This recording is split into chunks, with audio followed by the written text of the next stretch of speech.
y'all. Yeah, yeah, episode 2 of the On the Fame podcast, live at 7:30. I just wanted to give a few people some time to come on, join the live before I get our second guest up here. What it do, Chad?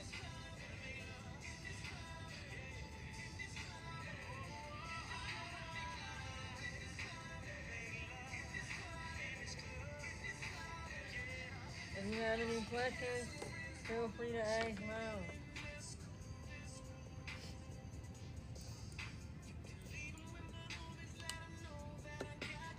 Alright, y'all, I'm nervous.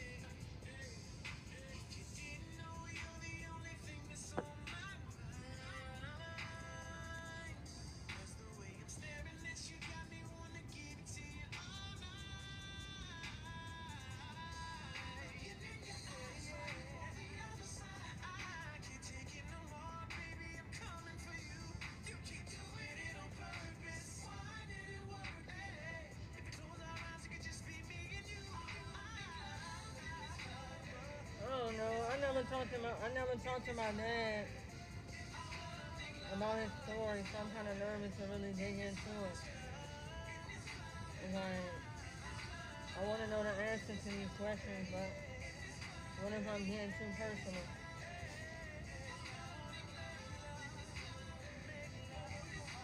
Because we never talked about it. We never talked about it one on one in private. So now this will be my first time hearing the story in front of everybody.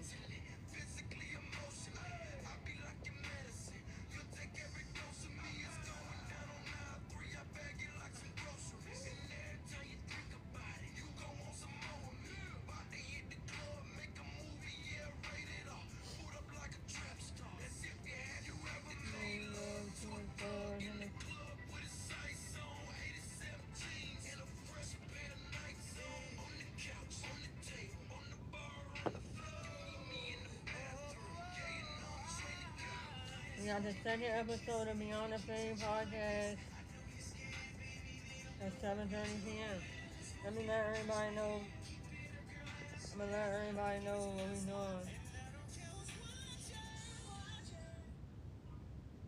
Hold on, y'all. I'm gonna let everybody know what we're doing.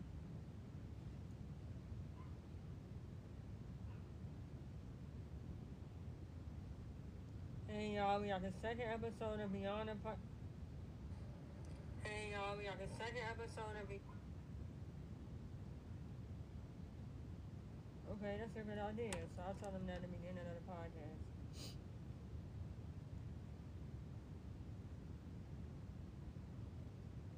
Hey y'all, we got the second episode of Beyond the Podcast out right now, live at 7:30. If you're seeing this, click my name right here and join the live.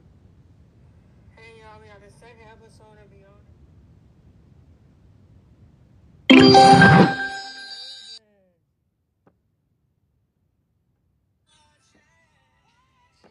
you for the roses. Well, turn me up, Nancy. Turn me up, Nancy. Appreciate you.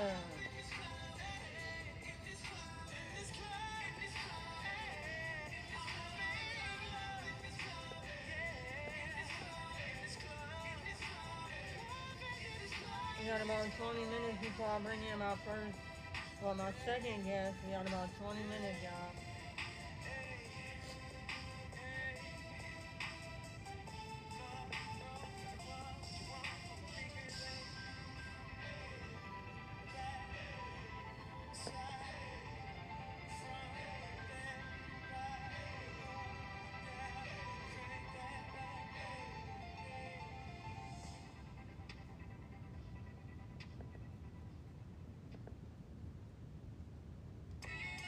Thank you for the sponge, Bob. You ready? You ready? We got about less than 20 minutes now.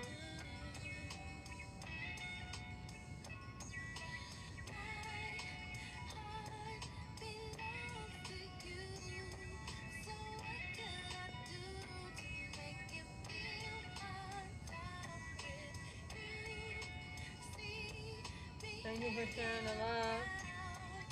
We got less than 20 minutes before I bring up my second guest on Beyond the Fame podcast. Thank you for the heart me row. What it do?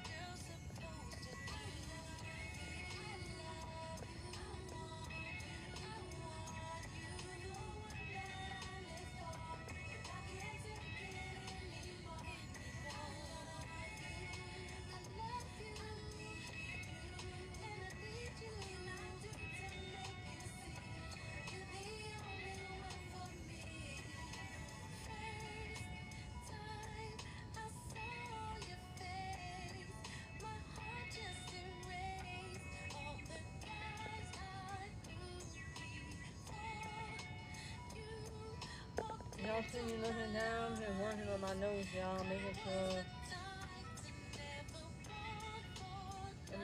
I got everything squared away. We got the second episode of Beyond the Fame podcast coming to y'all now. Each and every day.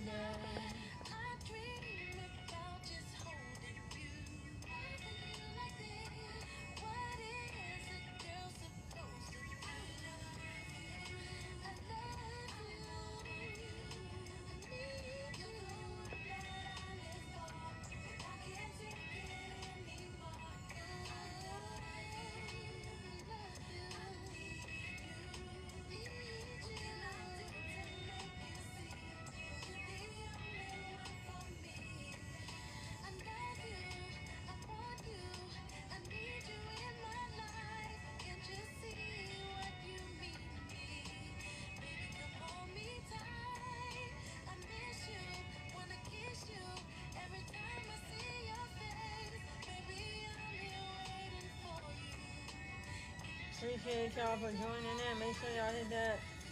It started at 7:30. I just wanted to give can y'all hear me?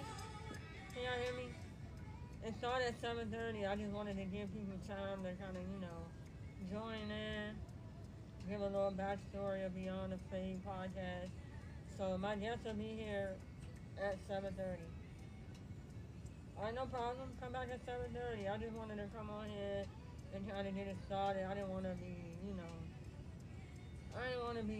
scrambling at 7:30 trying to log on and get all these words up there and everything like that. I kind of wanted to have it already up and running so I could just bring my guests in, smooth sailing.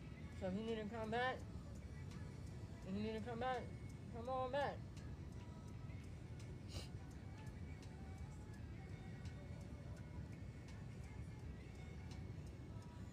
Come on back.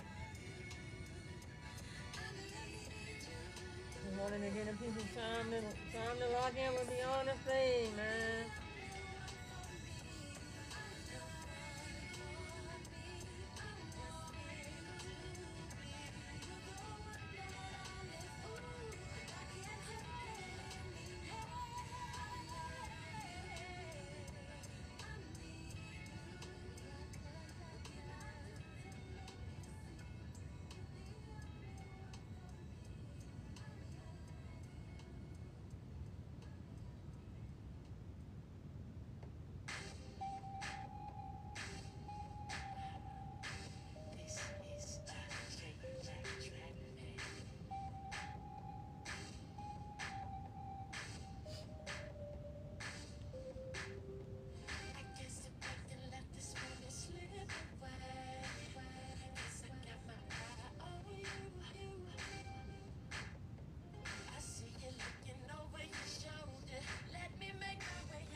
Hey, thank y'all for joining in. At 7:30, we'll have my second guest of Beyond the Fame podcast.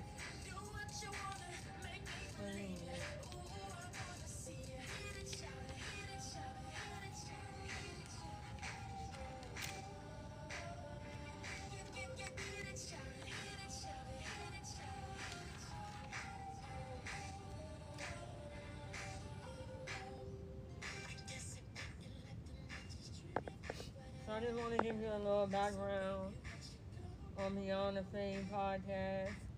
So our mission here at Beyond the Fame podcast. So how long have you been cutting hair? Hold on, I'm gonna answer your question. Can you give me 1 second? So our mission here at Beyond the Fame podcast is to open the door to honest conversations that shape our lives outside of the shop. We're here to uplift voices, explore real life experiences, and spark dialogue that motivates our community to grow, heal, and succeed beyond the fame. So with this podcast, I just want to come in and kind of talk about things that aren't just haircutting, things that barbers go through, people in life go through, any industry, any job, any field. We all going through similar things, so I wanted to bring light to those situations. But to your questions, how long have you been cutting hair? I have been cutting hair for 3 years. I started my barber school journey in 2021. I finished in 2022. Immediately went to get my regular barber license. 18 months after that, I went and got my master barber license, and ever since then, I've been just grinding to become the barber that y'all see today. But I must warn y'all, this episode isn't really about hair. My last guest I had on, he was a barber, and we talked a lot about haircutting, a lot about the journey of becoming a barber and stuff like that. If you want to check out episode 1, all you have to do is go over to my YouTube channel. All of my social medias have the same handle that you see here, Mook Cutchy. All you have to do is go over to my YouTube channel, and you will see that first episode of this.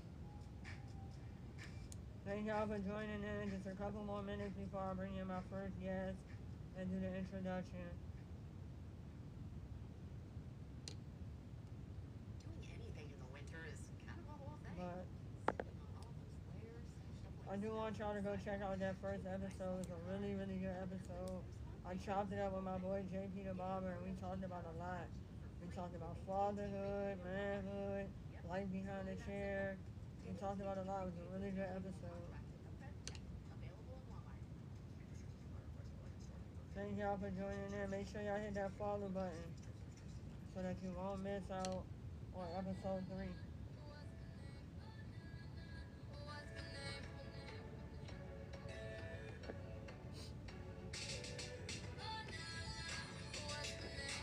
And by the way, I've been drinking soda. Yeah, I heard you good with them soft lips. Yeah, you know word of mouth. The square root of 69 is 8 something, right? Cause I was trying to work it out. Good weed, white wine. I come alive in the nighttime. Yeah, okay, away we go. Only thing we have on is the radio. Let it play. Say you gotta leave, but I know you wanna stay. Soda. You just waiting on the traffic jam to finish, girl. The things that we can do in 20 minutes, girl. Say my name. Wear it out. It's getting hot, crack the window, air it out. I can get you through a mighty long day. Soon as you go, the text that I write is gonna say. We got about 10 more minutes before I bring in my first guest.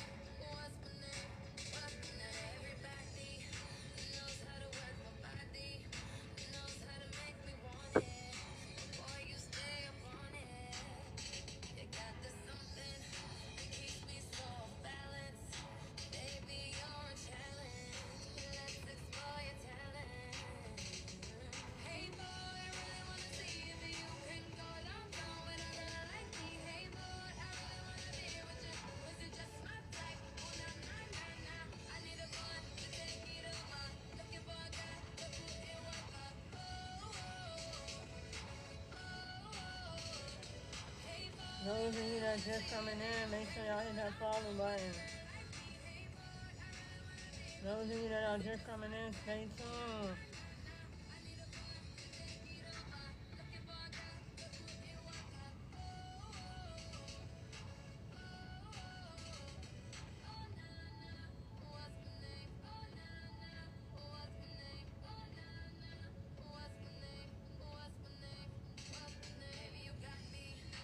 You know where that I be, doing your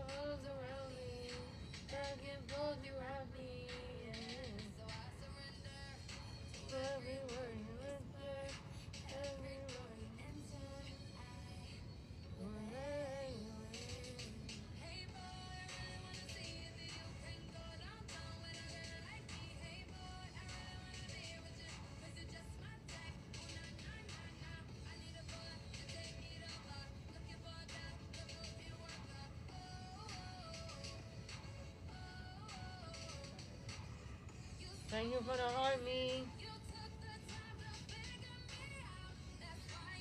Appreciate you.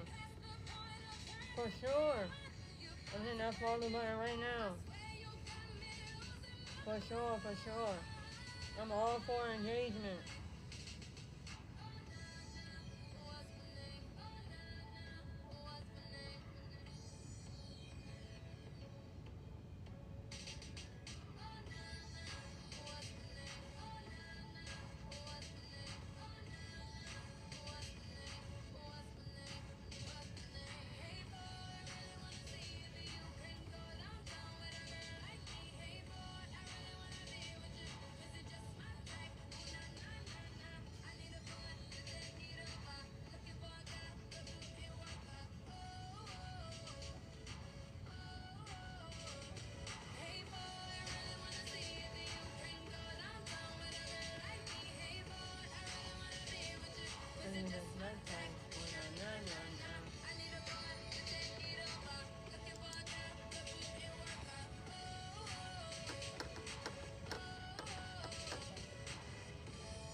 Yeah, I'm not gonna lie, it's been the longest 10 minutes of my whole entire life.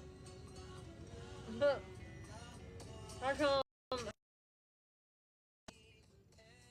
come when you waiting on something, the minutes go slow? But if I was at work right now, and I was waiting on my lunch break, the time,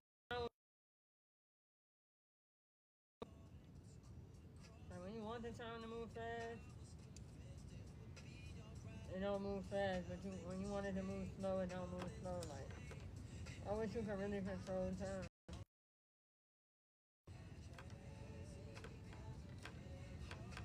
Appreciate you for sharing the live. I'm gonna go ahead and send that invite. We can go ahead and get this started.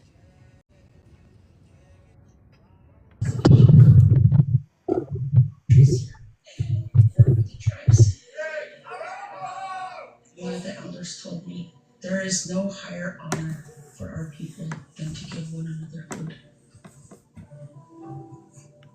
I felt blessed.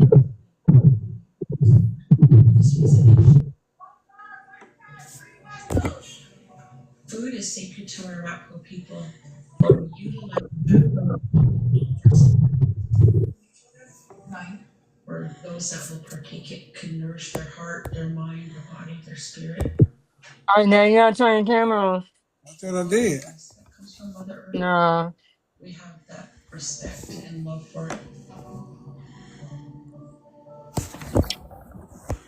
Stay ahead wherever you go with Fox 5 and stream us on Fox Local. All right, there you go. We can see you. Can you hear me, Dad? I can hear you. All right. Theory. So, how's it work? Well, you eat 12 grapes. All right. Somebody in the chat, let me know if y'all can hear us. If you're in the chat, let me know if you can hear us.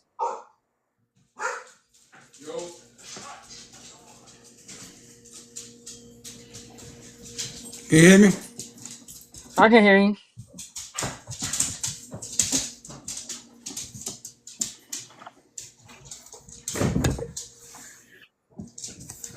All right, so I'm gonna go ahead and get everything started. Appreciate it. Appreciate the feedback. All right, what's up, everybody? It's your girl, Moon You, owner of Elevated Grooming Co.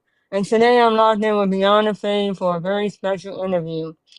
Today I've got my dad with me, a dedicated salesman, a man of perseverance, and someone who's walked the road of recovery with strength and honesty.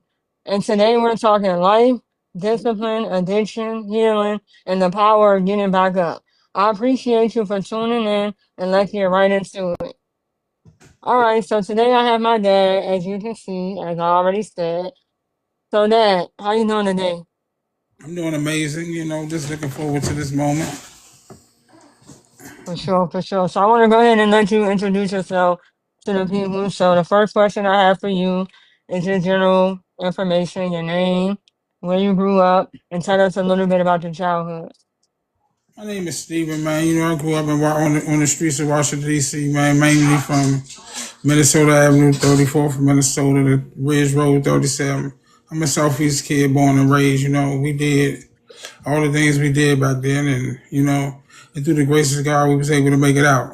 Not all my friends had that same journey. So a lot of them filled the journey, man, through the grace of, they went to go see their makers. Some of them died, some of them got killed, and some of them went on and spent long-term times in penitentiary. But through the grace of my higher power, I was one of the lucky ones. Was able to make it through the cracks and come out on the other side, a little dusty, a little dirty, but we made it. For sure, for sure. I'm glad to hear that. You know, a lot of us grew up differently. A lot of us grew up rough times. A lot of us grew up with good times. But at the end of the day, we all still here. Can you tell me a little bit about your early influences? Like, what were some of the things that influenced you at an early age? Like, and early on, man, like I really have a lot of influences, man. Like not a lot of positive ones at that, man. You know what I'm saying? You know, I was kind of influenced by my surroundings, what I saw. I saw Mm-hmm. the cars and the clothes and the things that I couldn't get. You know what I'm saying? Even though I had inside my home, I came from a two-parent household. You know what I'm saying? I had all the things that I needed, right? Mm-hmm. But because I was blinded by the signs, I was blinded by the things I saw outside. And those are the things that I gravitated to. You know what I'm saying? What I thought I wanted and needed back then turned out to be not the greatest things for me. You know what I'm saying? So I wasn't necessarily gravitated to education or gravitated to sports. I was gravitated to the dollar. You know what I'm saying? The money motivated me, and I couldn't get it. I was too young to get a job, so I ain't had no. I thought I ain't had no other way. You know what I'm saying? And I took. Mm-hmm. But today I realized that was just a speed bump to the journey. You know what I'm saying? Mm-hmm. Those are the things that I gravitated to. For sure. So I know you said that the dollar motivated you, um, and stuff like that. So with that being said, because you chase the dollar, do you think not having a lot of influences on positive things is the reason why you got into sales? Or can you tell us a little bit about how you got into sales? Well, because all my life, that's all I did. Like, I went from selling drugs to selling cars. You know what I'm Mhm. saying? So it was just an easy transaction, easy transition, right? You know, Mhm. people needed a service, and I wanted to provide it. They wanted a car, and I wanted to make sure they got it. You know what I'm saying? Back then, it was all about trying to make as much money in the drug game to as much money in the car business. You know what I'm saying? I was still always motivated by the next dollar. You know what I'm saying? Yeah. I was always trying to. I was always addicted to more. Right? I wanted Right. more cars, more clothes, more everything. You know. Mhm. But then came a time when I realized the more wasn't the answer. You know, Right. get into that. That's a part of my journey too, but we can get into that a little later. Yeah, for sure, for sure. So what skills do you think sales taught you that you use in your everyday life now? Like as far as selling cars, like what do you think is one skill that it taught you that you definitely use in your everyday life? The no don't necessarily mean no, right? Mhm. Don't mean that you just got to give me a reason to say yes. You know what I'm saying? And that's how I took it. That's how I looked into it, man. Like I remember when I was trying to get the first house I was trying to get, and my credit wasn't the best, and the man didn't want to rent his house to us, right? Mhm. That he was looking for me to give him a reason to do it, right? He was telling me no, but he was looking for really for me to give him a reason to accept the fact that for him to give it to us, right? So I just went in there and said, okay, your security deposit is 2,000, but I want the house. I'm gonna give you 5,000. I made it hard for him to tell me no. You know what I'm saying? Mhm. And that's what it taught me. That was one of the skills I use in life. That most of the time, that is always a way, right? Like no don't mean no. It might just mean not right now or this Not moment, right now. right? And I never let no stop me. Mhm. You know. So that's how I carried it. No, For then sure. So, being so that you sold cars, that meant that you were in and out of, like, people were in and out of your business, and you met a lot of different people, saw a lot of different people, and talked to a lot of different people. So, what do you think one thing sales taught you about people? that sales told me that, man. Everybody, when they come into the establishment, they looking to buy something, right? Mhm. Everybody has the inept ability to decipher BS, right? So people know when you're lying to them. They know when you're trying to run game on them, right? People just looking for that straight up. If you could just tell them no with a conviction, like they not doing that, right? And if that's what you need to make happen, then this is the place for you, right? They just understand that sometimes people don't think they want structure. They want to map out for them. This is the car. This is the payment. This is how much they on, right? They looking for the map. They looking for the sizzle. And if you provide that for them, as well as make a friend, right? It was more important to me to make a connection than to make a sale. Mhm. Because you're more likely to buy a car from somebody you're okay with than somebody you think that just want to put you in something and forget you. Right. So what I try to do with my customers is provide a service. Definitely. Your car today, I want to say you a car, your wife a car, or your husband a car, your kids a car. I want to be the reason all of your car needs come see me. Mhm. You know, So, what is the hardest part about sales that people don't see?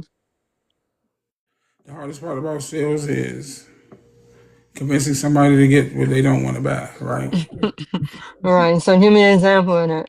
Like you come in looking for a charger and leave it in neon. Right? That is Mhm. different. Right? Because you had your heart set on this car, but unfortunately your situation don't allow you to do that. Right?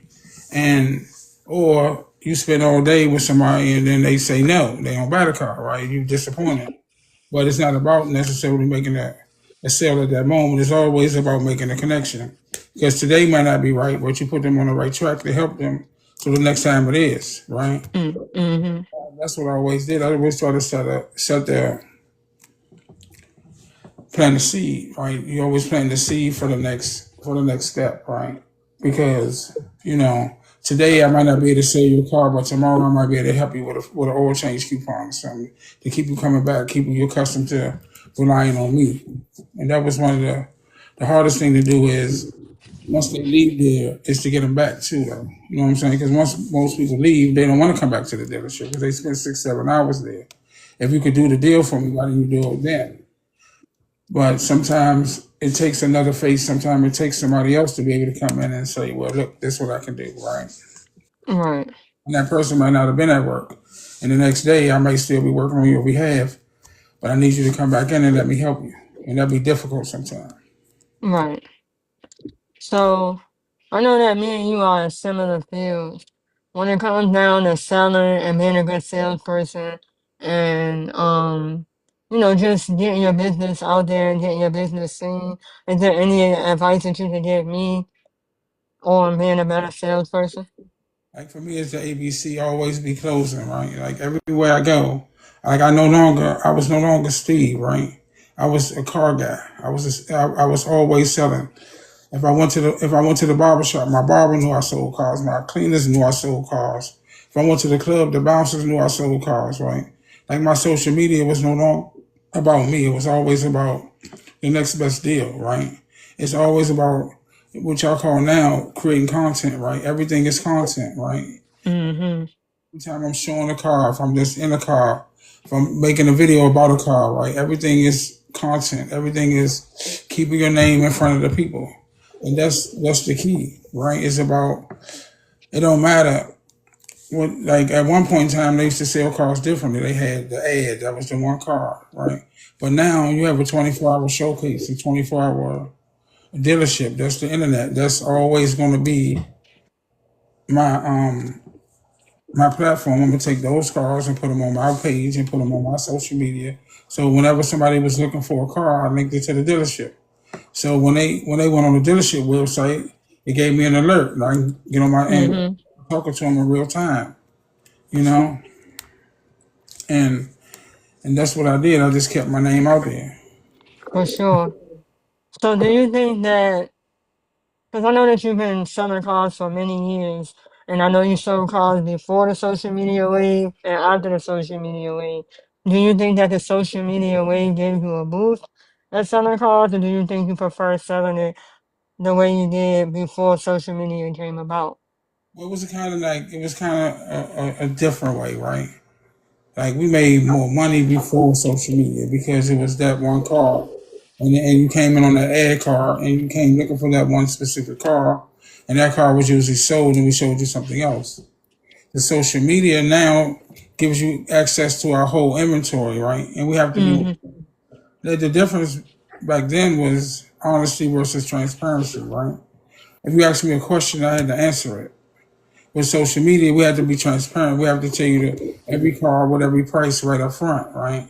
And you take the games out of certain cars now, it's kind of direct because Mm-hmm. I don't give you the car you want for the price you want and the money you want. You're not coming to see me. So those days of the bait and switch are gone. It's just this is the car, this is the price. If I'm the lowest price, or if it works for you, I'll see you. If it don't, they're usually going down the street to the next person that meet their needs. Right. I can see it. Somebody in the comments said, no social media means less competition. I agree with that. So now that we have touched on your success and sales, but life wasn't always filled with wins, I want to talk about a time when life took a turn and how you found your way back. So, as we all know, you are a spokesperson and a support person for those who are battling addiction. But I want to kind of talk about your journey, and I want to talk about, when it started and how you got away from that and how you now, and later on we'll get into how you help people and how you motivate people with your story. For me, it was a defined moment, right? Can you hear me? Okay. Defined moment, right? I feel like that my rock, like my high power called home my rock, right? When my Mhm. Nana died, right? When my mother passed away, your grandmother, that was Mhm. my rock, right? And I ain't know how to deal with the pain of losing my biggest supporter, right? You know what I'm saying? I don't care what I needed done, right? You know what I'm saying? Or how much people didn't think I deserved it.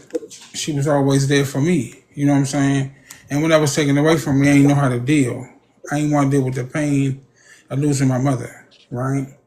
And so I went to what I knew, right? I went to masking the pain, right? And for those that don't know, PCP was my drug of choice. You know what I'm saying? That's why I ain't want to feel no. I ain't want to feel. I ain't want to cry. I ain't want to go through that. You know what I'm saying? And but I also knew that I had two kids, right? So Mhm. I could fall, but I couldn't fall too far because I still had people depending on me. You know what I'm saying? And you know, it was this amazing person, yo. And I never really gave her credit, right? Outside of my wife now, right, that I love amazingly, but this person is turned to be your mother, right? I feel like that, like me, you have a relationship because of that relationship. Because a lot of those pivotal years I was using, I was doing me. And she would say, I could do a lot of things, but I can't make you show up, right? Mhm. So she be like, it's Christmas. And I was like, man, I ain't got no money for that, man. I can't buy none of them toys. I can't do none of that stuff. And she was like, it don't matter. All that matters is if you're here. Nobody gonna know that, right?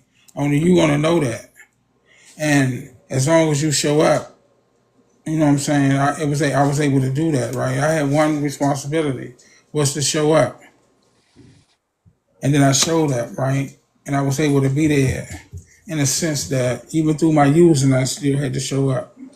So I still had a job. I had my rock bottom wasn't which some people's rock bottom is from the rooftop down, and some is from the curb to the ground. Mine was somewhere in the middle because I still had a job, I still had somewhere to live, I still had kids that I had to take care of, right? That the reality of it is didn't know. They didn't really feel my use, my drug use, right? Because Mhm. they had mothers that protected them from that, right? You know what I'm saying? And I'm thankful for that, right? For sure. You know, but then, So but no, go ahead. Go ahead. then there come a time when you get tired of being sick and tired, right? You get tired of running from yourself. You get tired of taking your last money. You get tired of the lying, cheating, and stealing. You know what I'm saying? Mhm. Your mother robbing me on the Minnesota Avenue, taking all my. For sure. She actually told me not to mention it, but it wasn't me. It wasn't me who said it. Right. So you mentioned that you had two kids, and I wanted to ask you, how did it start to affect you and your family? And I know you said you already kind of answered this question. What did rock bottom look like for you? You said it was somewhere in the middle. So I kind of just want to know, how did it start to affect you and your family? Oh, And was it a time that you thought your addiction was becoming bigger than you? oh yeah. At the end, man, it was definitely way bigger than who I was, right? But like my son called me one day, right, and said, "Man, something got to change, yo, right?" You know what I'm saying? It was three things that led me on the path of getting my life together. My son said, "Man, you got to come take me to this football game." And I was getting high the night before and I couldn't get up, right? And my choices was come see him. He was on the phone crying. He said, "If you don't come see me, she's never gonna let me. She's never gonna let me come back, right?" Mm-hmm. So who not gonna let you come back? My mother is threatening to take me forever. And I said, "Man, I got you." Then may God rest her soul, man. Tanya stepped up and said, "I'll go get him," right? And she started taking him to his football practices and taking him to his games, right? Even when I couldn't do it, right? I had somebody that was willing to support me through the process, and that's how it started, man. I love you too, right? Thank you, JP, right? And that's how it Thank started, you. right? For sure. So, you explained that my brother. I want to first and foremost explain to the people that me and my brother, we had similar but very, very different stories. He's seen a lot of things firsthand that I didn't see, and I wouldn't say I didn't see it because I wasn't around. I would say that I had a mother that was protecting me and wanted me to see my father. Not saying that my brother's mother didn't want him to see our dad in a different light. I just feel like my mother took a very different approach and wanted me to see my dad always in a positive light. And I respect that because now we're sitting here at age 29 and I'm 55, just now. You said what? 54, about to be 55. I don't know if you wanted me to put that out there, but age 54 and age 29, we're sitting here having a conversation for the first time ever about his addiction. We've never sat down face to face and actually had a conversation. And so, I appreciate that. And, to be older and actually talk about it and kind of really understand his side of the things is really, really uplifting and really amazing. So, with that being said, I want to jump into my next question. So, you said basically your son, my brother, made you say like, look, I need help. If I don't do this right, if I don't get it together now, then I'm never gonna see my son again. My mom told, my daughter's mother told me, look, all you have to do is show up. So in order for me to do that, I had to be right. I had to be ready. So what did your road to recovery look like? Like, what made you say, okay, I need help? When it was March the 3rd, 2009, I told myself I was never going to get high in the house that I lived in. Let me paint the picture. 6 kids, a plethora of grandkids, and the house might as well never had a lock on the door because it was never locked. That's true. It was the house that everybody came to. Right? Tanya had a situation where her house was open to the world. If you needed a sandwich, you can come there. If you needed somewhere to sleep, you can come there. So it was no need of locking the door because you was just gonna keep getting back up every 5 minutes and leave the door unlocked. And that day I got to work. That day I woke up, not knowing what I did the night before. She said, "I know I want to do this, but I can't do it like that. You have to get your life together, or I'm done." So what I do? Just say you was making naked carpet angels in the living room, like in the living. Not naked carpet angels, yo. You You making naked okay? carpet angels in the living room, right? I said, "Wow,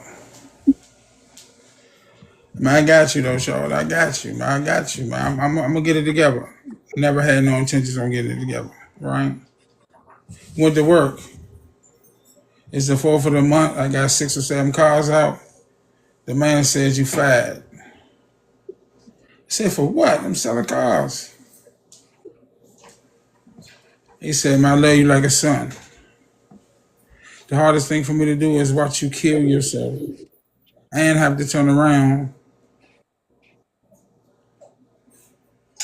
and deal with you dying. I would rather just get the phone call to say you dead than to watch you die."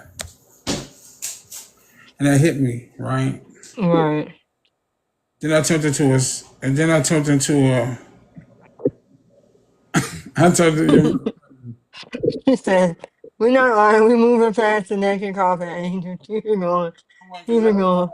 last thing I want to talk about is the broomstick and the half a butcher knife, but we're gonna leave that alone, right? Yeah. So I said, man,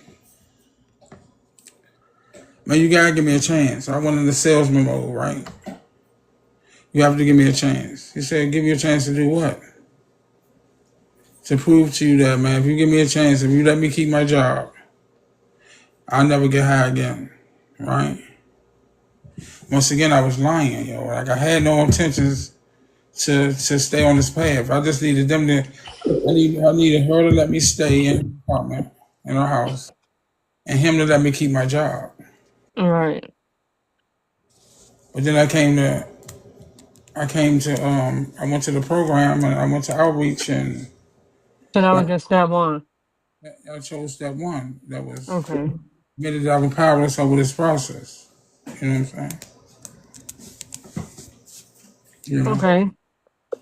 So let's talk about your support systems. Like I know you said Victoria was one of them. And you have anyone outside of like immediate family that was helping you and supporting you with your step one? Hey man, like it become a whole like I become a whole network of people, right? Like it's the moment I walked into the rooms and walked into this process, that was the greatest feeling I've ever felt in my life, yo. Like it felt like I hit the lottery, yo. You know what I'm saying? I got all these phone numbers of people that wanted to talk to me, that wanted me to call them, that wanted me to, you know what I'm saying? They tell me when I start thinking, call me, right? That they wanted to be a part of they wanted to be a part of my growth, man. You know what I'm saying? Mm-hmm. This gentleman on this platform, right? That he don't know it, and this is probably the first time that I'm saying it to him, right? I ain't gonna call his name, but one day in my youth, I made a decision. It was a jacket. It was a coat, an Arex jacket, right? I went out and I bought it. At the same time, I came home and I ain't had no cable. And at that moment, I chose fashion over my home. He looked at me and said, "Man, a man don't do that, right? A man gonna take care of his home first, then buy shoes later, right?" Mm-hmm. And that Mr. Jeffrey Williams, when I say Mr. Jeffrey Williams told me that. In that moment, I grew up in that moment. And I say it all the time. I tell it to my son. It's okay to have, everybody want to have, people want to put fun before they bills, but it ain't no fun when you can't pay your bill. Right. You know what I'm saying? In that moment, you know what I'm saying? Lord have mercy, that stuck with me. And I want to tell him thank you, man, for that one. He pointed that one thing out. In that moment, I wanted to cuss him out. Then I realized he knew how to fight, so I kept my mouth shut. Oh yeah. So, I know it's not hard, and I just want to know, like, what are some of your everyday steps that you use then and now to stay clean? Okay, so let me give you a little bit about me, right? Like my clean date is March the 4th, 2009. I got Mm-hmm. years, a few months, and some days, and You somewhat of said you said 16 years. months and some days, right? I can tell you exactly. Yeah, we want that's an important time. We want to make sure we get that right. If y'all didn't hear him, he's saying he's been clean for 16 years, and he's gonna give us that exact date and time. Appreciate it. He said even though he was lying, he was still selling himself to people. He has always been a salesman. Facts. So Yeah, I'm gonna repeat that question. I want to know your everyday work on how you stay clean. And you said you've been clean for how long? 16 years, 9 months, and 25 days, And counting. and counting. Is two things I had to come to understand, right? From day one, I got a sponsor, right? And that's the person that helped guide my life, right? And he told me early on, Steve, your disease is centered in your thinking. When you start thinking, call me. And to this day, I talk to that man at least once to twice a week for the last 16 years, right? And it's two times that I go to meetings when I feel like it, when I don't feel like it. I got every day I gotta wake up and get a daily dose of my vitamin AA. I have to do that every single day, right? Because I use every day.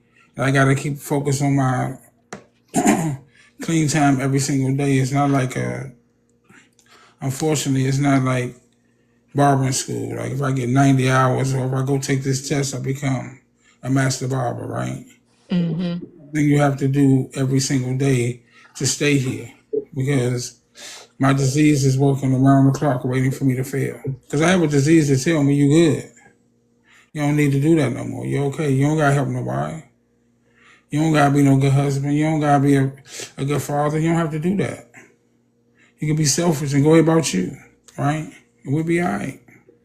But I know that's not the answer, Right. you know? So, and that's something that people don't understand. They don't understand. They think because, okay, well, I've been clean for 16 years. I don't have to keep going to these meetings or I don't have to keep talking about the same things or keep talking about my road to recovery. But they don't know that every day is still a fight. Tomorrow is not promised. You never know what may trigger you today or tomorrow to go back to those things. So I do want to congratulate you on being clean for that long. It's not easy. So with that being said, how do you remain grounded? I know I said like how do you stay clean, but like what are some of the things that you tell yourself every day when you wake up?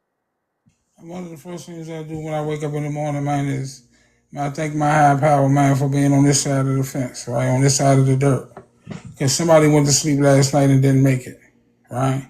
Somebody right now there's somebody that made plans for the day. Like somebody made Mhm. plans for the day that didn't get to fulfill those plans, right? So I'm just lucky that the plans that we made, we was able to see them through, right? Right. And for me, what keeps me going today is not me. Is the person you walk into, is the person you see walk into the program, you know, color purple crying, snap bubble crying, right? All they want to do, you know what I'm saying? All they want to do is just make it, right? Mhm. And then you see them finally get their 30 days or you get their 60 days and they 1 year chip, right? And then they just see you just see the joy, right? When they go from thinking happiness is like 22A happiness lane, right? Like they think it's a place they can go to and just get joy, right? But they come to Right. understand that true happiness comes from the work within yourself. True joy comes from you and your higher power, right? The relationship you have with your higher power. And then once they grasp that story and they go on and run on with their life and they get sponsors and carry the message. That's where the joy come in for me. Watching other Mm. people success. So you said that you have a sponsor yourself. Are you sponsoring anybody right now? I don't necessarily have a sponsor. I don't have sponsees, but what I have is I'm a mentor for a whole lot of people. Okay. You know what I'm saying? Because me directly sponsoring somebody, because everybody has a role in this process, right? You know, Mm-hmm. I don't have the, I can't sponsor you, but you could be a part of my network, right? You could be a part of my process. And all you have to do is just, we're going to give you tidbits to help you with your life, you know what I'm saying? But I mentor about 60 people,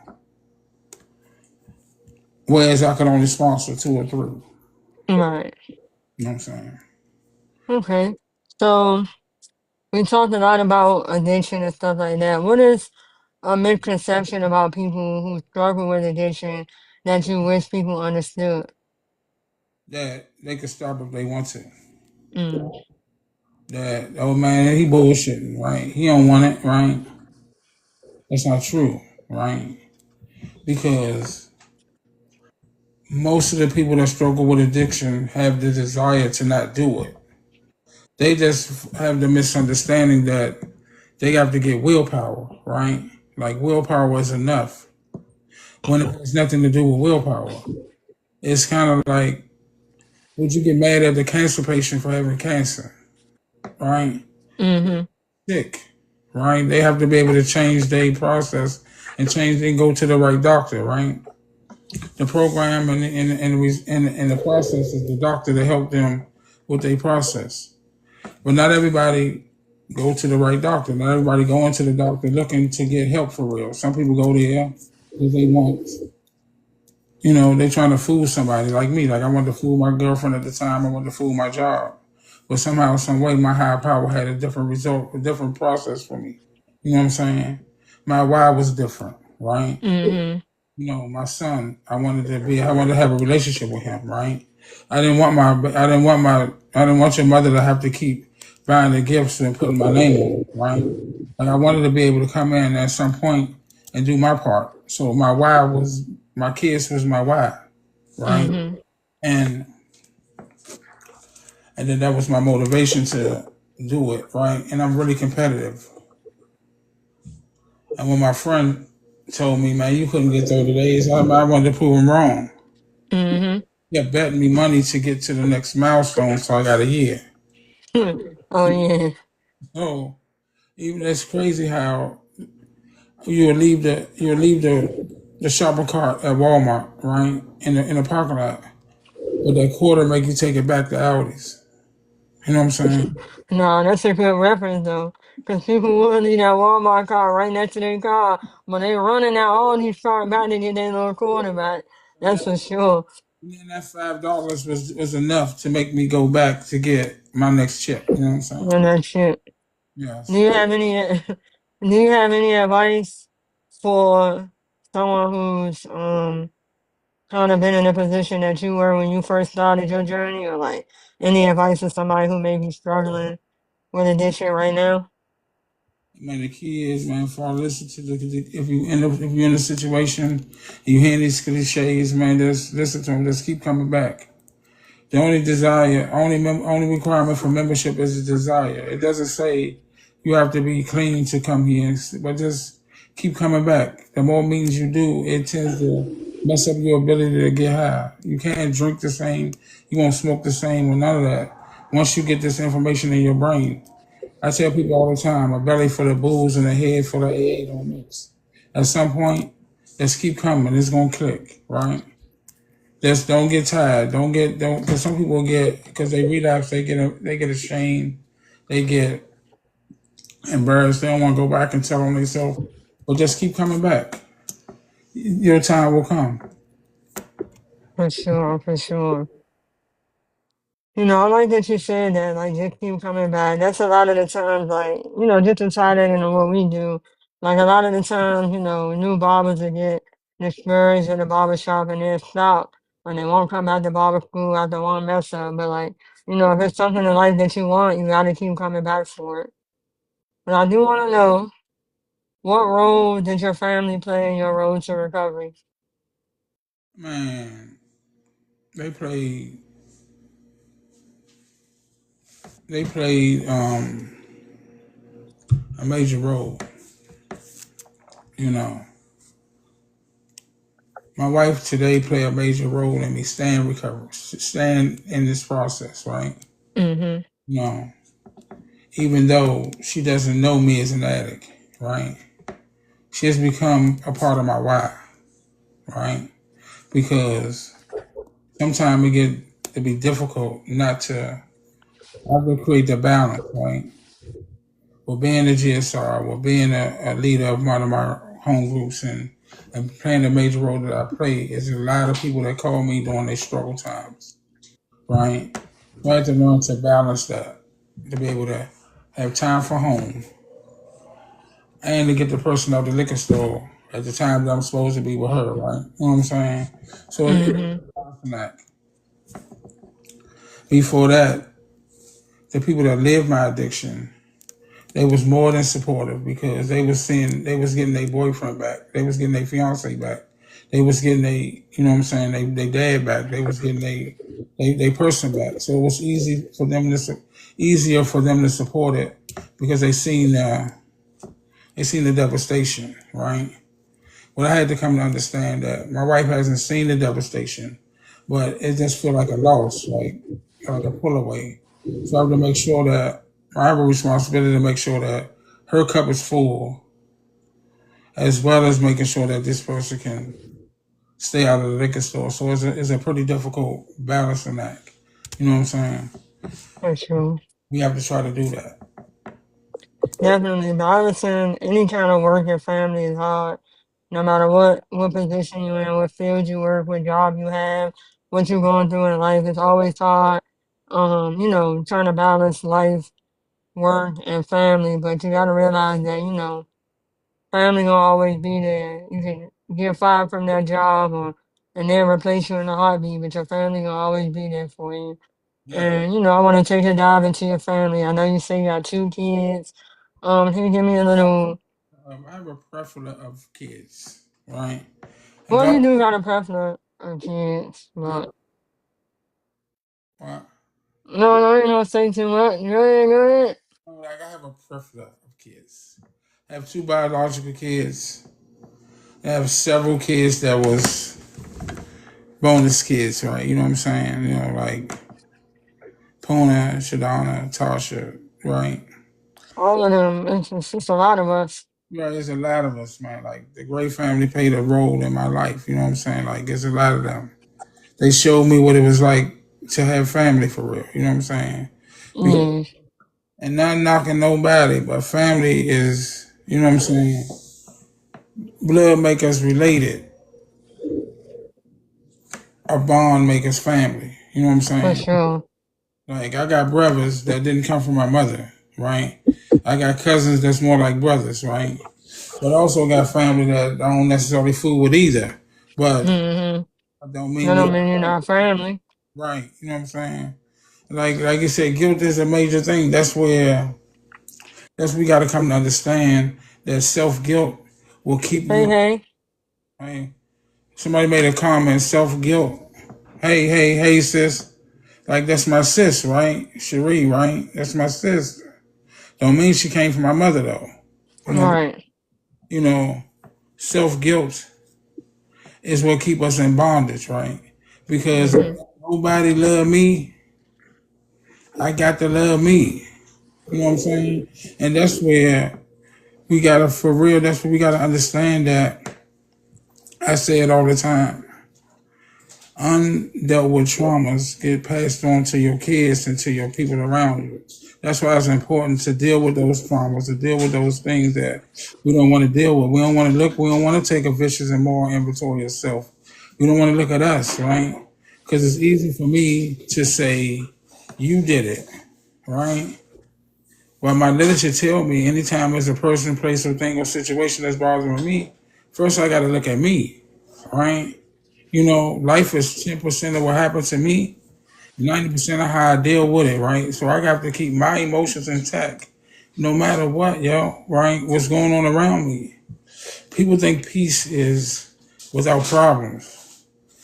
Peace is having acceptance of the things that's going wrong in your life and being okay with it, right? If you're if somebody steal all your clippers, right? Mm-hmm. It's going to be devastating. But that doesn't stop you. You don't forget to cut hair because they took the clippers. You still have a responsibility to figure out a way to get more clippers and keep it moving. You know, Right. you know. So that's It's one. like just because you're going through something and a situation happens in your life, that don't mean your life is over. You gotta figure out how to pick up from that situation and move on from that. Right.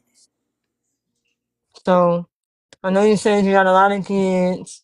I want to know, what is your experience on raising your kids? Man, yo, like, I thought it was over at 18, yo. When they turn 18, see you later. Go be a woman, go be a man, just go live your life. Mhm. Then I came to realize that you are, no matter what your education level is, right? I don't care if you got a PhD or a GED, you are forever a teacher, right? Because I know me, my kids are always in a situation, and always, Where you gotta teach something. right? You know what I'm saying? They coming around for something, right? And but it's been better lately. Just those, like these moments right here, man. As you can see, I got a bald head, right? What people always say, why do you go to the barber shop, right? I don't go to the barber shop for the haircut. I go to the barber shop for that 30 minutes of bond time with my daughter, right? You know what I'm saying? Because I can cut my own hair. You know what I'm saying? Yeah, yeah. My dad get a haircut every 48 hours. Right? And that's because because I want to go see my daughter. You know what I'm saying? And my son asked me. Well, he didn't ask me. I wish he would ask me. How do you make money, right? My daughter make her money because she found a service, right? And provided it. You make money by providing a service. You ask me for, Dad, you got $50? I'll be like, well, I pay that Spanish dude every time to come cut my grass. How about we eliminate the Spanish guy from cutting the grass and you, Right. but that's not what he do. He a behavioral therapist. He deal with autistic kids. So, you know, I'm quite sure he can't cut my grass and bring the kids over because Lord, God. I don't know how he do it, but I'm just proud of my kids and the things they do. So what is the biggest lesson fatherhood has taught you? The biggest lesson that fatherhood has taught me is that I have a responsibility to my daughter, right? My responsibility to my daughter is to be the greatest man she ever met, right? That's my goal, is to try to be the best person that she ever met in her life. And never to break any promises, you know what I'm saying? I need my actions and my intentions to be in the same place, right? And they have been. They have been. My They son, have been. my son is to be the greatest role model he ever met, right? You know what I'm saying? Because all I could do, my son is the only man in the world that I truly am okay with being better than me. Excuse me.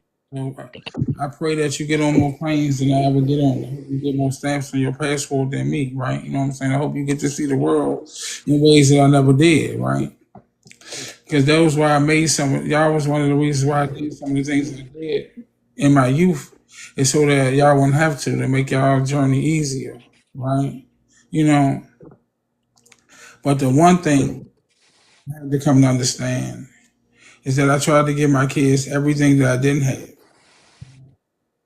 If I have, I don't have a lot of regrets, but if I had any regret, I wish I could have taught them the things I wish I would have known sooner, right? You know what I'm saying? Some of the things I wanted to protect my son from, was to allow him to deal with those things so he could develop his own armor, right? You know what I'm saying? I was gonna always play protector of my daughter. I ain't give a fuck about no armor. I ain't give a fuck about none of that. You know what I'm saying? At 30 years old, I'm still coming if you call. You know what I'm saying? Don't care about none of that. My son is a different story, right? I'm going to allow him to fall down and scrape his knees and get up. Mm-hmm. Because experience is the greatest teacher. You know, my daughter don't need experience. As long as I won't ever. How can I say this? I can't promise to be here. I can't promise to be in your life all of your life. I can just promise to be a protector all of my life. For sure. And I want to stop you right there. I wanna give the people a little bit of insight. So I know you said something about, you want to make sure that you keeping your promises. I want to go back to what we were talking about earlier, but not too much into it. I just want to, bring light into this. So my dad, I remember when my dad was first, being recovered and like coming clean and coming back around me. He pulled up in his old school van. We like to call it the Scooby Doo van. And y'all know it's an old school van with the TV on the inside. They got the seat in the back that you can lean it back and lay it down and make it a bed. My father used to ride around in that joint all the time. But he picked me up in his old school Scooby Doo van. He sat me. We was sitting in the parking lot. It's the first time we ever really had a real conversation. Like I said, I didn't know too much about his addiction or, the things that went down with it. But I remember him sitting in the van, and it's the first time I ever seen my dad get like really emotional. He was just like, I know I haven't been around. I know I haven't been there. I know, your mother been. Basically, he told me everything I knew about him in my life was a lie. Your mother was writing the names on the presents, and it wasn't me. I never was there. I would show up, but I was never there in the ways that you thought I was. But he told me from today on out that you gonna see me every day. You're gonna talk to me every day, and I'm gonna make sure that I'm being a father, the best father that I can be to you. And ever since then, he has been. And this goes beyond what he's bought for me, the places he's taken me. It goes all the way down to every day I can talk to my dad and we can have a conversation about what I'm going through, what he's going through. And when he made that promise, he for sure never turned his back on me. It's like whatever I need to talk to my dad about, I can literally just call him.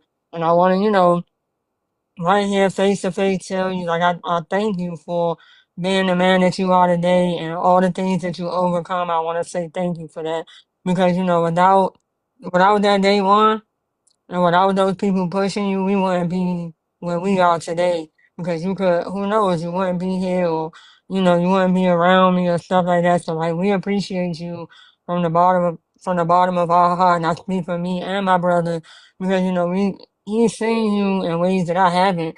I just know that you made that promise to me and you never broke it and I appreciate it.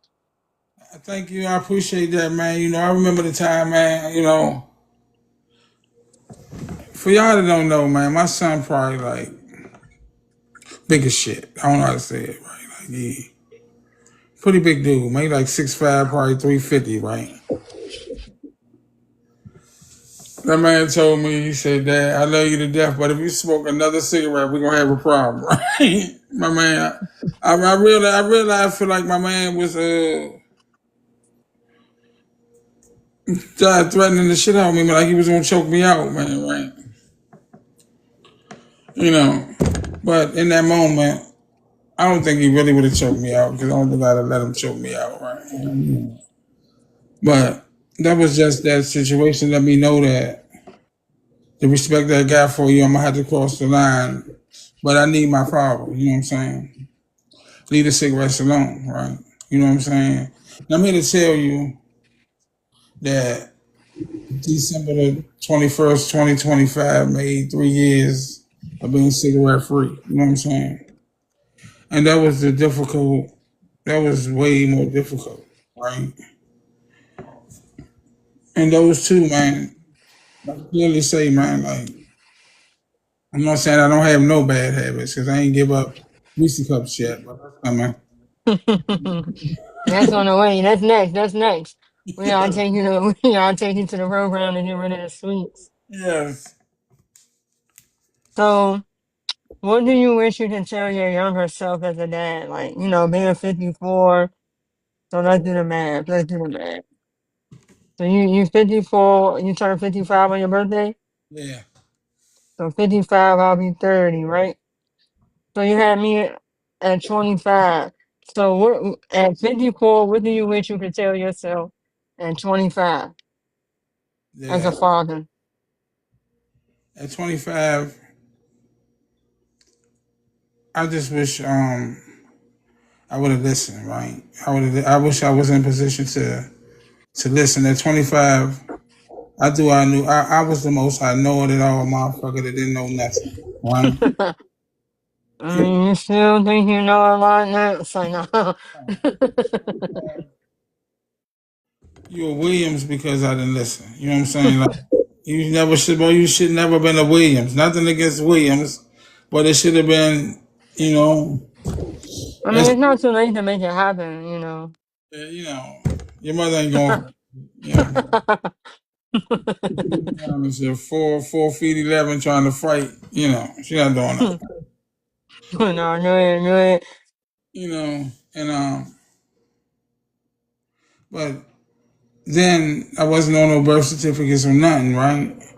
And then I just felt like, man, like she had the right to know who her father is. You know what I'm saying? I went down there and I fought them peoples, and they kept trying to send the paperwork to your mother, and I kept saying I don't know who your mother is, and you know what I'm saying? And one day you went and got your birth certificate, and my name was on there. You know what I'm saying? And that's what I wanted to tell my younger self was to step up and be a father from day one. Not wait till circumstances. You know what I'm saying? And did I have regrets? Yes, right. Should I have stayed in the house with my daughter? Yes, right. But do I regret my son? No. So it's a catch 22 situation, right? You know what I'm saying? If I had to do all over it, I would have slightly did it different. But But at the same time, our story is our story because that's the way it was supposed to go. I mean, not saying that addition was the way that it was supposed to go, but I feel like if our story was any different, we wouldn't be who we are today. Like, who knows if you would have been there from day one? You probably wouldn't be my best friend right now because you would have annoyed me from right. day one to now. You know what I'm saying? Like, our story is our story because And the greatest thing about it now, because we have the relationship we have right now, your mother is your official person to get on your nerves. I just get the thanks guy. yes. you know. And then we bonded over dogs, right? You know what I'm saying? hmm Who's the thought that Chosen was this little pup that we used to keep in our hand, and you know, Yeah, oh man. Now you can't even say the words POP, POP in the house right, without somebody going crazy. right, you can't even say your name, yo. If I say your name right now, she will go batshit, dog. You know what I'm saying? Yes. No, that's it, man. So, back to fatherhood. What parts of your own upbringing influenced the kind of father you wanted to be? Oh, I just wanted to be known, right? My only goal in life was for my Oh, hold kids. on. Oh, no, that's. He said he went crazy as soon as he heard his pop on the live. Well, go ahead. You said what parts of your own upbringing influenced the kind of father you wanted to be? Like I just never wanted to be like my father because I didn't know him. You know what I'm saying? Mm-hmm. I wanted to make sure that I Well, I wasn't never knew that. right. Like Pop Pop in the house was not our dad. He was the person that stepped up to be father, be our father, right? You know what I'm saying? And he was the Claudine dad, right? Like he never Mhm. loved you, right? He showed you he loved you by paying the electric bill. You know what I'm saying? He showed you he loved you by letting you eat his food out the house. You know what I'm saying? So, and I needed my kids to know, right? You know what I'm saying? Like I was never afraid to tell my daughter I love her and tell my son I love him and give him a kiss on the cheek and let him know, right? You know what I'm saying? And that was who said amen and that big head. I don't know who said that. That's Mama. She said amen and that big head dog. She talking about chosen. Yes, right. You know, and for me, it was. What was the question again? And said what parts of your own upbringing influenced the kind of father you wanted to be? Oh, I definitely. The story was like I said before. I'm mad at a person that I probably said at the bus stop by. I'm mad at a person that I possibly could have sold a car to. You know what I'm saying? I'm mad at a person that I wanted to be able to tell how I feel about me and don't know that, right? Mm-hmm. My kids can be mad with me because there's no perfect adherence to this process. Some things I did right and some things I did wrong. But at least you know who I am. That's enough sugar, woman. That's enough sugar. At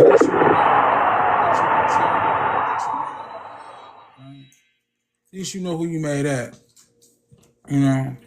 And I just wanted to make sure that my kids knew who I was, you For know. sure. So what was something that life taught you the hard way? Something that life taught me the hard way, Mm-hmm. that if you use PCP, you'll end up naked somewhere. Don't do it.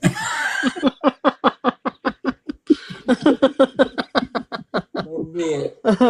You're not stronger than the drug. No matter how much you think you are, you're not. Honestly. So, I know we briefly discussed that, your mom passed and stuff like that. I kind of want to, talk a little bit more about her. What is something that your mom taught you that you still carry with you today?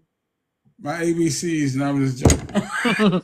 You know, man, my mother showed me that there is no quit, right? Mhm. You know, she got up and worked in her job. She got one paycheck and she did 4 or 5 jobs, right? And when she was in her church, like she did a whole lot of everything, right? She did it all, you know what I'm saying? And she used to get on my nerves, yo, right? My mother was a card carrying member of the Jesus Christ fan club, man. But when I tell you, she did not play fair, yo. How? Man, your mother be mad with me. Be like, I'm trying to see Shamara. She'll be mad, and you'll be right at my mother house, yo. And she will not call me and tell me that why you didn't tell me she was over there? That's that's between you and her. And she won't get a baby to you, but I ain't fucking up my opportunity to get her. Right? So Nana would get me from my mom, and if my mother said, okay, well, her dad can't see her, she would say, Oh, okay, you she see would that? say no to her own son? Yes. And What? we used to run sound for backyard, right? And we came out. You see that? She would call the police on our asses, right? She yelled out the window. She said, y'all need to be quiet before I call the police. And son, if you out there, I'm gonna call the police twice, right? My mother told me this lesson, man. She said to me, she said, Steve, you too old and too grown for me to tell you to give you a curfew, right? I use that technique today. I can never tell you what you should do. I only tell you what I'm gonna do, right? She said, I can't tell you what time you gotta come in the house. But I'm letting you know my door locked at 12 o'clock, right? And one day I thought she was bullshit, and I showed up at 12:01. She came And to she didn't let you. she came to the door. She said, "Baby, I love you, but the lock is on the timer." It went back up at 6:01, and sure as shit, at 6:01, she was knocking on my car door window saying, "You can come in the house." 12 for one. That's 1 minute behind though. Oh, she wasn't playing with you. She said my door's locked at 12. And you like, And and she meant that, yo. And that taught me a lesson. If I was in by 12 o'clock, or I was out till 6 in the morning. But either way, the lesson was wrong. no, for real. So, if Nana could hear our conversation today, what you think she would say? She would say, "I'm proud of y'all, yo." Right? I took that woman through so much heartache, right? You know what I'm saying? I remember she wrote my sister a note, yo. She wrote my sister a letter and said, man, I'm praying for him so much, man. I know he gonna get killed, man. I know somebody gonna kill him, right? And she said, "I'm sitting on the couch and I seen this shiny thing under the couch." We gotta get into all of that, man, but you know, it was some illegal substances and things under her couch, right? Mm-hmm. She was so worried, you know what I'm saying? And now, for her to see me as a father, right?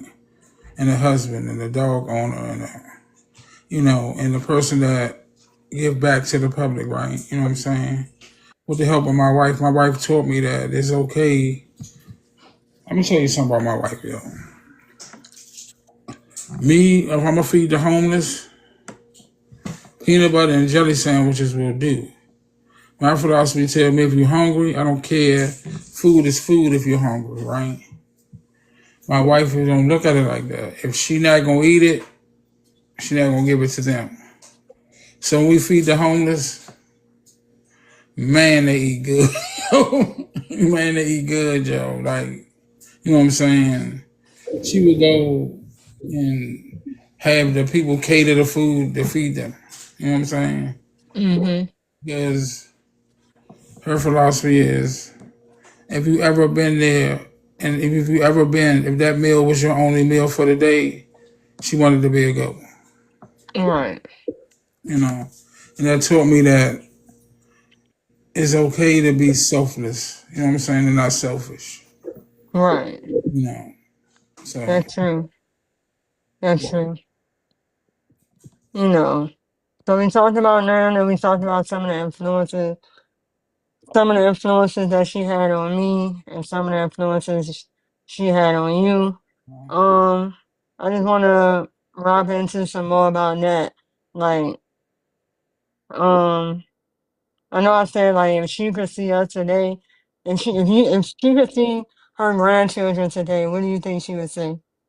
Like as far as like what we doing, me being a master barber and my brother being a behavioral aid therapist.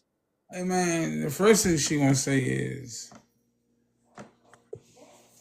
if she could come back today and never seen Steven, she probably be like, "Damn boy, you big as shit, boy."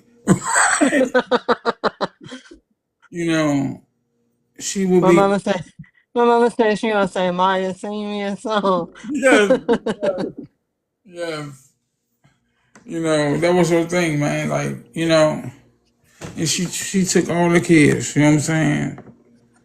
Like, you couldn't tell her Janae wasn't her grandbaby. You couldn't tell her none of that. You know what I'm saying? Like, Right, she took all the kids. right. It's definitely different. We do miss her down here, that's for sure. I remember being younger, and like my grandmother had. Well, I don't call her my grandmother. I call her Nana. She used to have this little toilet. It's like a little kid pot, and she sat it right in her. Like Yo, it's in the hallway next to the stairs. right. Mind you, I'm 7 years old, y'all. It's one of them pots that you use when you first potty training your kid. Mind you, I'm 7 years old. My nana passed away when I was about 9 years old, going on 10. She had that pot in that hallway. I'm 7, y'all. I could use the bathroom, but she would not let me go upstairs to the regular toilet. I had to use that pot in that hallway. Like crazy. Crazy times we had with her and like I know that she would be so proud of my dad and everything that we got going on. Proud of me, proud of my brother, proud of everybody. Like it's just crazy. And the way that we all changed and did 360s in our lives, it's amazing. I have a question for you, right? Mhm. You know, if you could change anything about your childhood, right? You know what I'm saying? What would you like, far as our relationship? What would it have been? Um, if I could, as far as me and you, or just my childhood in general. Like me, like just us as a general, like me, you, and your brother. Like, if you could change anything, what would you change? I would have changed the time that we all spent together. I would have traded in everything you ever given me for more time. Right, Like as far as like I never wanted for nothing because you bought me a lot of stuff and things like that, but I've never to this day spent the night with my dad anywhere. So even now I'll take a sleepover. right. So like if I could change that back in the day, I would take the time. But I understand why it wasn't able to happen, but if I could change it, I would. But like, I think that's what we should do, right? I'm gonna talk to Brittany, right? I think we should have like, you know what I'm saying? Like, I think we should get sleeping bags, and I think we should, you know what I'm saying, plan an Airbnb and like go and have like an adult sleepover, like bring all the kids and we just play games and do us, right? But the reason for not letting you sleep over, not because I didn't want you there, because once again I want to protect my baby 24 hours a day, and I knew at some point I had to go to sleep, right? You know what I'm saying? Mhm. There's been days that you stayed at night, you came when the nighttime went. I may have taken you home, but I might came right back in the morning to pick you up. You know what I'm saying? That's because Mhm. I didn't have a secure place for you to go, right? You know what I'm saying? And my son, not to say he ain't give a fuck, but his ass can pull up the floor and do whatever. You know what I'm saying? Like, I didn't want that for you. You know what I'm saying? And that's the only reason why I didn't let you stay. You know what I'm saying? Yeah, and I respect all your decisions always. I just, if that was something that I could change, I would, as far as trading everything in. But I think like the way our life is, I don't have anything that I would want to change. Like you listen to me when I talk, no matter if I'm talking crazy. Like one thing about you is you listen, and that's the one thing that I like. Like it doesn't matter. You'll tell me when I'm wrong, and you'll tell me when I'm right, but you'll let me get it all out. Like I'll be like, man, today at my job, this person, da da da da da da da da da da, and I'm going on and on and on, and then after everything I just said, you're wrong, Shawty. But it don't matter. I'm here to listen. Here to listen when you tell me I'm wrong. It's just the fact that you let me get it all out before you immediately jumped and told me that I was wrong. Like that'd be the most important thing about it. Like just listen to me when I talk and then tell me I'm wrong. So like our relationship is just the way. Like I think it's perfect the way it is. Like I wouldn't want to change nothing. Because ultimately, I'm looking for the reason. I'm listening all the way to the end because I want to hear the part. Because I'm the biggest braggadocious parent in the world, right? Like, I'm looking for the reason for you to be right. You know what I'm saying? You know, if it was a little bit of right in there, I'm gonna say, well, you could have did it different, but you was right, right? You know what I'm saying? Mhm. You know, because we got to take the good, the bad, and the indifferent. You know what I'm saying? We got to remember that you know this too shall pass. You know what I'm saying? Like these emotions and these things that we go through, they're not permanent. You know what I'm saying? When people say, "Man, I'm going," the greatest thing about life is we get to go through, right? Mhm. We And going then through. I heard a statement before is like the only way out of a situation is through it. So you can't get around it, you can't go under it. You gotta go through these situations. So what are some of the things like what is a quote that you live by? Or like a set of words that you live by? Like they all cliches are like Q-tip, right? That's the one thing that stuck with me, right? Quit taking it personal, right? You know what I'm saying? And I tell you, man, my sponsor said to me all the time, man, Steve, Get out of your paper thin ass feelings, right? Ain't nobody fucking with you but you. You know what I'm saying? And the three most dangerous people I know is me, myself, and I. Because I did to myself things that I would never let nobody do to me. You know what I'm saying? Mm-hmm. And that's the key, man, is just understanding that, you know, time, the acronym for time, man. You know what I'm saying? Like the three T's or the three P's, right? Pause, pray, and proceed, man. Like before, because my tongue is vicious, yo. Anybody that know me know I will fry your ass. I've been known that I was a Jonah, right? My tongue was vicious, right? But that was all because of low self esteem and low process. I needed to tear you down before you got an opportunity to do it to me. You know what I'm saying? And now I don't gotta break you down to me, right? When I meet somebody I see them up here and I see me down here, and now I work to get to their level. You know what I'm saying? They give me an opportunity to grow. You know what I'm saying? For Because sure. what? No, I was saying, I was agreeing with you. Saying because now, you know, and I never believed it at first, and it's crazy this for how it is, man. Like you can almost tell how much success you're gonna have by the people you're around. You know what I'm saying? If you want to be a millionaire, you need to hang around with people that's made $1 million. You know what I'm saying? If you want to be a great barber, you hang out with great barbers. You know what I'm saying? You don't go in the back of the class and hang out with the dude that can't cut the ball fade. You go hang out with the dude that's been doing what you want to do. You know? Right, you surround yourself with people that you want to be like. So if you hanging with a bunch of bums, what you think you gonna become? A bum. Right. I agree with that philosophy 100%. You know, just to wrap it all up, I got one more question for you. Mhm. As my dad, what do you want me to remember no matter where life takes me? If no matter what, yo, let me make sure I get it out right. I need my daughter to understand that no matter what you hear, right? No matter what nobody try to tell you about me, you know what I'm saying? Just know that for you and my brother, I would gladly lay down my life if it meant you got 10 more minutes to live, right? You know what I'm saying?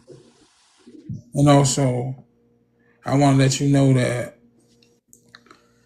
you've done way more things than I thought about doing. You know what I'm saying? And I'm just so proud of that when you put it to that. There's been times, man. Like I remember when you said to me, "Hey, Dad, I'm going to barber school," right? I said, "Man, you can do it, right?" He said, "Don't tell my mother, don't tell nobody.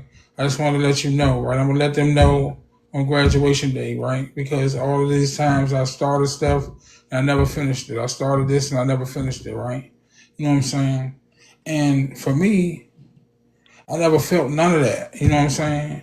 Because you completed a lot of the stuff that I didn't do. You know what I'm saying? So when you told me you was going to barber school, I just thought that was another thing you was going to accomplish. And look at you now, master barber with a podcast and living your life. You know what I'm saying? But the true one thing I want you to know that you could do. The reason why we don't have success is because we don't dream big enough. Dream big, right? This year, hypothetically, if you make six figures, if you want six figures, shoot for seven. You know what I'm saying? At least if you fail and get seven figures, shit, six ain't bad. Right. Let's dream bigger. That's all.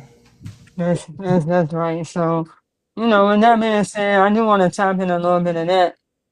Um, as far as me starting and not finishing stuff, I did do that a lot, and um, sorry, I'm getting a little bit emotional, man. But I didn't do that a lot. Like I started a lot of things, and I didn't finish them. But I feel like that come with being young. But I knew that when I went to barber school, I wanted to tell my dad because you know it's like the roles are reversed. I don't like my dad is my dad. He's a man and he's a protector. But like my mom was there and she had to be both at some time. You hear what I'm saying? Like, I'm not taking away from what my dad does or, who my dad is. I'm just saying, like, at times my mom had to be my mom and my dad. So I kind of didn't want her to know because she was a lot tougher on me at times. Oh, can you hear me? Yeah. She was a lot tougher on me at times than my dad was. Like my dad had a little soft side for me sometimes, but my mom was a lot tougher on me. So I didn't want her to know about me going to barber school because I knew she would say like, well, I'm assuming that she was gonna say like, this is another thing that you starting. You start a lot of things you're not gonna finish. I don't know about this, but I wanted to let my dad know because I kind of wanted that little bit of motivation to get me through it. And, he did do that. And I definitely finished barber school and I took it as far as I can. And I plan to take it even farther. And I appreciate not just my dad, but my mom for also becoming a support system with me in my barber career. You know, Dad, do you have any more questions for me? Oh yeah, man. Like we had, you know, one opportunity, right, to showcase the world, right, your talent, right. What haircut would you cut? Like what style haircut or who haircut would I cut? Like if you could cut anybody hair, who would you want to cut, and what style would you give them? I would like to cut Barack. I want to cut Barack Obama, and I probably would just give him whatever like the usual style that he did. I wouldn't change him. Seems Right, like he just did like a regular haircut with a sharp shape up. But I kind of want to be in a position to cut him because he's accomplished a lot, and that's just a conversation that I would love to have, like, just to know, like, the first black president, and I know it takes a lot to get there, just talking about success and just being in the same room as a person who's accomplished so much, like, that's my dream haircut. right. So my dream haircut for you is to bridge the gap, right? You know what I'm saying? Like as much as you cut your brother's hair, like the dream is for him to become like your regular client. You know what I'm saying? And like I be telling him, let's go see his sister, right? You know what I'm saying? But unfortunately, he lived almost an hour and a half, almost 2 hours away from the haircut. You know what I'm saying? Yes, he does, and then all the time, our schedule, he be missing me. Right. Yes. And you are something special, baby, as your mother would say. Well, I do appreciate it. Thank y'all for coming out. I Thank you. appreciate Dad, I appreciate you for coming and sitting down with me and being real. Not just as my dad, but as a man with a journey, lessons, and wisdom. Thank you for showing me that growth is possible at any stage of life and that discipline pays off. To everybody that's watching, I want to say thank you, and I hope that something in this conversation has inspired you, challenged you, or reminded you that your story isn't finished. This is Beyond the Fade, where we talk life beyond the clippers, and today was proof that legacy is bigger than just a haircut. Until next time, stay locked in, stay growing, and make sure you stay true to who you are, because nobody can be you better than you. That's it. Love y'all. Y'all have a good one. All right, Dad. Thank y'all. Thank y'all for coming out. Y'all Thank make sure y'all stay tuned. The second episode of Beyond the Fade podcast will be uploaded on YouTube sometime this week. We already got episode 1 up there on YouTube. You can find me on YouTube at the same handle as this, at Moot Cut You. Thank y'all for coming out. Thank you.